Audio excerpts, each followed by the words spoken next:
Hi good morning. ಇದು Friday blog. ಬೆಳಗ್ಗೆ ಬೇಗನೆ ಎದ್ದು ರೆಡಿಯಾಗಿ ನಿನ್ನೆ ನಾನು ಬ್ಲಾಗಲ್ಲಿ ಸ್ಯಾರಿ ಅಪ್ಲೋಡ್ ಮಾಡಿದ್ದೆ. ಅದನ್ನು ಡ್ರೆಸ್ಸಾಗಿ ಸ್ಟಿಚ್ ಮಾಡಿಸಿದ್ದೆ. ತುಂಬ ಚೆನ್ನಾಗಿ ಬಂದಿತ್ತು. ನನಗೆ ಹಾಕ್ಕೊಂಡಾಗ ತುಂಬ ಖುಷಿ ಕೂಡ ಆಗಿತ್ತು. ನಾನು ನನ್ನ ಮನೆಯವರು ನಮ್ಮ ಮಗ 3 ಜನನೂ ದೇವಸ್ಥಾನಕ್ಕೆ ಹೋಗೋದಾ ಅಂತ ಹೊರಟ್ವಿ. ನಮ್ಮ ಮನೆಯವರು ಆಫೀಸ್ಗೆ ಹೋಗಬೇಕಾಗಿತ್ತು. ಸ್ವಲ್ಪ ದೂರ ಹೋದಷ್ಟೇ ಫ್ಲ್ಯಾಶ್ ಆಯಿತು. ನಮ್ಮ ಮನೆಯವರು ನಾನು ಹಾಕಿರೋ ಡ್ರೆಸ್ ಕಲರೇ ಹಾಕಿದ್ರು. ನನಗೊಂಥರ ಖುಷಿ ಅಂತ ಅನ್ನಿಸ್ತು. ನಾವು ಹೋದ್ವಿ. ಸ್ವಲ್ಪ ದೂರ ಹೋದಷ್ಟೇ ಹಣ್ಣು ತೊಗೊಳ್ಳೋಣ, ಬಾಳೆಹಣ್ಣು ತೊಗೊಳ್ಳೋಣ ಅಂತ ಬಾಳೆಹಣ್ಣು ತೊಗೊಂಡ್ವಿ. ಬಾಳೆಹಣ್ಣು ತೊಗೊಂಡಾದ್ಮೇಲೆ ದೇವ್ರ ಸಾಮಾನು ತೊಗೊಬಿಡೋಣ ಅಂದ್ಬಿಟ್ಟು ಅರಿಶಿನ, ಕುಂಕುಮ, ಕರ್ಪೂರ, ದೇವರಿಗೆಲ್ಲ ಏನು ಬೇಕು ಅಂತ ತೊಗೊಂಡ್ವಿ. ಅದಾದಮೇಲೆ ನಮ್ಮ ಮನೆಯವ್ರು ನನಗೆ ಮಲ್ಲಿಗೆ ಹೂ ತೆಕ್ಕೊಟ್ರು. ತುಂಬಾ ಖುಷಿ ಆಯಿತು. ಹಾಗೆ ನಾವು ಹೋಗಿದ್ದು ಕೋಟೆ ಮಾರಮ್ಮನ ತಾಯಿ ದೇವಸ್ಥಾನ. ಏಪ್ರಿಲು ಮೇ ತಿಂಗಳು ಬಂದರೆ ಸಾಕು, ತಾಯಿಗೆ ತಂಪು ಮಾಡಬೇಕು. ಮೈಸೂರು ಪ್ಯಾಲೇಸ್ ಪಕ್ಕನೇ ಇದೆ. ನನ್ನ ತಾಯಿ ಮನೆ ಕಡೆ ರಾತ್ರಿ ಅಡುಗೆ ಮಾಡಿ ಬೆಳಗ್ಗೆ ತಿಂತಾರೆ. ಬಟ್ ನಮ್ಮತ್ತೆ ಮನೆ ಕಡೆ ಇಲ್ಲಿ ಬಂದು ಎಳ್ನೀರು, ಬೇವಿನ ಸೊಪ್ಪು, ಮೊಸರು ಹಾಕ್ಬಿಟ್ಟು ತಾಯಿಗೆ ತಂಪು ಮಾಡ್ತಾರೆ. ನಮ್ಮ ಮನೆಯವರು ಎಳ್ನೀರು, ಬೇವಿನ ಸೊಪ್ಪು, ಮೊಸರು ತೊಗೊಂಡು ಬಂದರು. ರಶ್ ಇರಲಿಲ್ಲ. ಒಳಗಡೆ ಹೋದ್ವಿ. 2 ವರ್ಷದಿಂದ ಹೋಗೋಕ್ಕಾಗಿರಲಿಲ್ಲ. ಆ ತಾಯಿ ಈ ಸಲ ಕರ್ಸ್ಕೊಂಡ್ರು. ಮನಸ್ಸಿಗೂ ಒಂಥರ ಸಮಾಧಾನ ಆಯಿತು. ಪೂಜೆ ಎಲ್ಲ ತುಂಬ ಚೆನ್ನಾಗಾಯಿತು. ನಮ್ಮ ಮನೆಯವರು ಇಲ್ಲಿ ರುಚಿ ಹಾಕ್ತಾಯಿದ್ರು. ರುಚಿ ಹಾಕೋದ್ರಿಂದ ನಮ್ಗೆ ಏನೇ ಕಷ್ಟ ಇದ್ದರೂ ಅದು ಪರಿಹಾರ ಅನ್ನೋದಾಗುತ್ತೆ. ನನ್ನ ಮಗಂಗೆ ನಾನು ಹೇಳ್ತಾ ಇದ್ದೆ, ನೋಡು ಮಗನೇ, ಅವರೆಲ್ಲ ಎಷ್ಟು ಕಷ್ಟಪಡ್ತಾರೆ ಪಾಪ, ದೇವಸ್ಥಾನದಲ್ಲಿ ಕೂತ್ಕೊಂಡು ಭಿಕ್ಷೆ ಬೇಡ್ತಾರೆ ಅಂತ. ನೀನು ದೊಡ್ಡವನಾದಮೇಲೆ ಇಂಥವ್ರಿಗೆ ಸಹಾಯ ಮಾಡು ಮಗನೇ ಅಂತ ಹೇಳಿಕೊಂಡು ಕರ್ಕೊಂಡು ಬರ್ತಾಯಿದ್ದೆ. ಅದಾದಮೇಲೆ ನಾವು ಹೊರಟ್ವಿ ಮನೆಗೆ. ಬೆಳಗಿನ ಜಾವದಲ್ಲಿ ನಮ್ಮ ಮೈಸೂರಲ್ಲಿ ಏನು ಸ್ಪೆಷಲ್ ಅಂದರೆ ಕುದುರೆ ಗಾಡಿಗಳು ತುಂಬಾ ಸಿಗುತ್ತೆ. ಅದಾದಮೇಲೆ ನಾವು ವಿದ್ಯಾಪೀಠ ನೋಡಿದ್ವಿ. ಇದು ತುಂಬ ಫೇಮಸ್ ಸ್ಕೂಲು.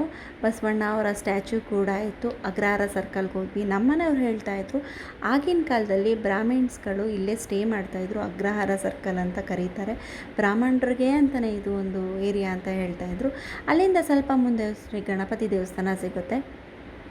ಗಣಪತಿ ದೇವಸ್ಥಾನ ನೋಡಿದ್ವಿ. ಗಣಪತಿ ದೇವಸ್ಥಾನ ಹೋಗಿ ಆದಮೇಲೆ ನೆಕ್ಸ್ಟು ಇಲ್ಲಿ ಬೀಗ ಆಗಿರ್ಬೋದು, ಕಬೋರ್ಡ್ ಆಗಿರ್ಬೋದು, ಬೀರ ಆಗ್ಬೋದು, ನಮಗೆ ಚೀಪೆಸ್ಟ್ ರೇಟಲ್ಲಿ ತುಂಬ ಸಿಗುತ್ತೆ. ಇಲ್ಲಿ ಚೆನ್ನಾಗಿರುತ್ತೆ. ಹಾಗೆ ಸ್ವಲ್ಪ ಮುಂದೆ ಅಷ್ಟೇ ನಂಜು ಮಳಿಗೆ ಸಿಕ್ತು. ಈ ನಂಜು ಮಳಿಗೆಯಲ್ಲಿ ನಮಗೆ ಮಡಿಕೆ ಆಗಿರ್ಬೋದು, ಹೂವು ಆಗಿರ್ಬೋದು, ಪ್ರತಿಯೊಂದು ಇಲ್ಲೇ ಸಿಗುತ್ತೆ. ನಮಗೆ ತುಂಬ ಖುಷಿ ಅನಿಸುತ್ತೆ ಬೆಳಗಿನ ಜಾವದಲ್ಲಿ ನೋಡಿದಾಗೆ. ಇಲ್ಲಿ ಹಳ್ಳದ ಆಸ್ಪತ್ರೆ ಅಂತ ಇದೆ, ಹೆರಿಗೆ ಆಸ್ಪತ್ರೆ. ಇದನ್ನು ನೋಡಿದೆ. ಆಗಿನ ಕಾಲದಲ್ಲಿ ತುಂಬಾ ಫೇಮಸ್ ಇದು. ನಾವು ಡೆಲಿವರಿ ಎಲ್ಲ ಇಲ್ಲೇ ಮಾಡಿಸ್ಕೋಬೋದು. ನಾನು ನಮ್ಮ ಮನೆಯವ್ರಿಗೆ ತೋರಿಸ್ತಾ ಇದ್ದೆ, ಶಾರದಾ ವಿಳಾಸ್ ಸ್ಕೂಲ್ ನೋಡಿರಿ, ನಾನು ಇಲ್ಲಿ ಸೆಕೆಂಡ್ PUC ಎಕ್ಸಾಮ್ ಬರ್ತಿದ್ದು ಇಲ್ಲೇನೆ ಅಂತ ನಮ್ಮ ಮನೆಯವ್ರಿಗೆ ಹೇಳ್ಕೊಬರ್ತಿದ್ದೆ. ಸ್ವಲ್ಪ ಮುಂದೆ ಬಂದಷ್ಟೇ ಒಂದು ದೇವಸ್ಥಾನದಲ್ಲಿ 2 ಜೋಡಿಗಳು ಮದುವೆ ಆಗ್ತಾಯಿದ್ರು. ನೋಡಿ ಒಂಥರ ನನಗೆ ಖುಷಿ ಅಂತ ಅನ್ನಿಸ್ತು. ಅಲ್ಲಿ ಸ್ವಲ್ಪ ಮುಂದೆ ಅಷ್ಟೇ ಫ್ಯಾಮಿಲಿ ಕೋರ್ಟ್ ಕೂಡ ಆಯಿತು. ನಮ್ಮ ಮನೆಯವ್ರು ಹೇಳ್ತಾಯಿದ್ರು, ಇಲ್ಲೇ ನನ್ನ ಫ್ರೆಂಡ್ ಒಬ್ಬರು ಕಡ್ಡೆಪುರಿ ಎಲ್ಲ ಇಲ್ಲೇ ಮಾರೋದು ಅಂತ ತೋರಿಸ್ಕೊಬರ್ತಾಯಿದ್ರು. ಯಾಕೋ ದಾವಾದಂಗೆ ಆಗ್ತಾಯಿತ್ತು ಅಂದ್ಬಿಟ್ಟು ಕಬ್ನಾಲ್ ಕಾಣಿಸ್ತು ಅಂತ ಕಬ್ನಾಲ್ ಕೊಡಿಸಿ ಅಂತ ಅಂದೆ. ನಾನು ಸ್ಕೂಲ್ ಟೈಮಿಂದನೂ ಈ ಅಂಕಲ್ನ ನೋಡ್ಕೊಬರ್ತಿದ್ದೀನಿ. ಆಗಿನ ಕಾಲದಿಂದನೂ ಕಬ್ನಾಲ್ನ ಮಾರ್ತಾನೆ ಇದ್ದಾರೆ. ನಾವು ಜ್ಯೂಸ್ ಯಾವುದೇ ಹಣ್ಣಾಗಿರ್ಬೋದು ಜ್ಯೂಸಸ್ ಮಾಡೋಕ್ಕೆ ಹೋದರೆ ಮಿಕ್ಸಿಲೇ ಆಡಿಸ್ಕೊಂಡು ಮಾಡಬೇಕು. ಬಟ್ ಕಬ್ನಾಲ್ ಹಾಗಲ್ಲ. ಈ ಮಿಷಿನ್ ಅಂತೂ ಆಗಿನ ಕಾಲದಿಂದನೂ ಇದ್ದೇ ಇದೆ. ನೋಡೋಕ್ಕೆ ಒಂಥರ ಖುಷಿ ಅಂತ ಸಿಗುತ್ತೆ. ಈ ಶೆಕೆಯಲ್ಲಂತೂ ಕಬ್ನಾಲ್ ಕುಡಿಯೋದ್ರಿಂದ ಒಳ್ಳೆಯದು ಆಗುತ್ತೆ. ಕಬ್ನಾಲ್ ಕುಡ್ಕೊಂಡು ನಾವು ಮನೆ ಕಡೆ ಹೊರಟ್ವಿ.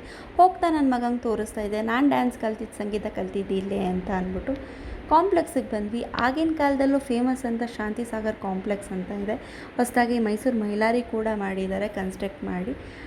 ಹಾಗೆ ಮನೆಗೆ ನಮ್ಮ ಮನೆಯವ್ರ ಕಸಿನ್ ಒಬ್ಬರು ಸಿದ್ದಪ್ಪಾಜಿ ದೇವರ ಗುಡ್ಡಪ್ಪನ ಪೂಜೆ ಮನೇಲಿದೆ ಅಂತ ಹೇಳಿ ಮನೆಗೆ ಬಂದು ಕರೆದಿದ್ರು. ನಮ್ಮನೆಯವ್ರು ಹೇಳಿದ್ರು 12 ಗಂಟೆಗೆ ಬರ್ತೀನಿ, ರೆಡಿಯಾಗಿರೋ ಅಂತ ಹೇಳಿ ನನ್ನ ಮನೆಗೆ ಬಿಟ್ಟು ಅವ್ರು ಆಫೀಸಿಗೆ ಹೊರಟರು.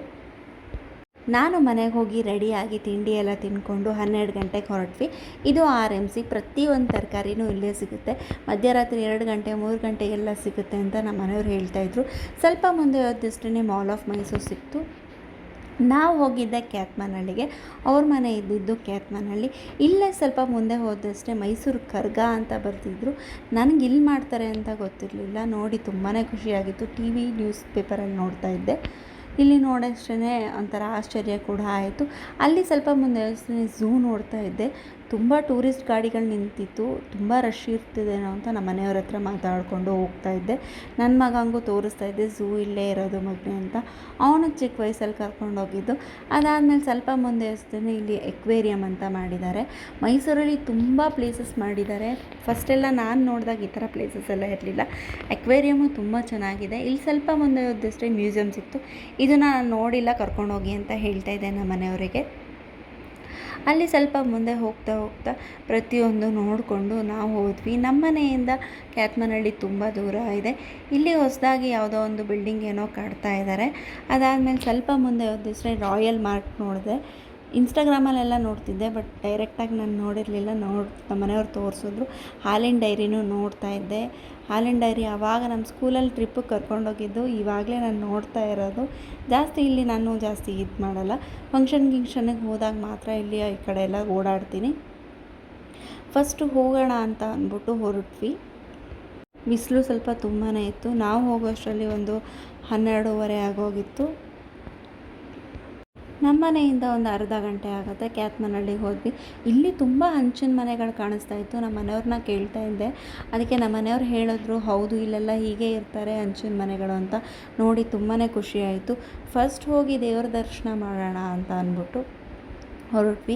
ಅವ್ರ ಮನೆ ಸಿಕ್ತು. ಹೋಗಿ ಒಳಗಡೆ ದೇವ್ರ ದರ್ಶನ ಕೂಡ ಮಾಡ್ಕೊಂಡ್ವಿ. ದೇವ್ರನ್ನ ನೋಡಿ ತುಂಬಾ ಖುಷಿ ಆಯಿತು ನನಗೆ. ಹಾಗೆ ನಾನ್ ವೆಜ್ ಕೂಡ ಮಾಡಿದರು. ನಾನ್ ವೆಜ್ ನಾನು ತಿನ್ನೋಕ್ಕೆ ಹೋಗಲಿಲ್ಲ. ನಮ್ಮ ಮನೆಯವರು, ನಮ್ಮ ಕಸಿನ್ಸ್ ಎಲ್ಲ ತಿಂದರು. ಅವ್ರ ಜೊತೆ ಟೈಮ್ ಸ್ಪೆಂಡ್ ಮಾಡಿದ್ದು ತುಂಬ ಖುಷಿ ಆಯಿತು. ನಾನು ಪ್ರಸಾದ ತಿನ್ಕೊಂಡು ಬಂದೆ.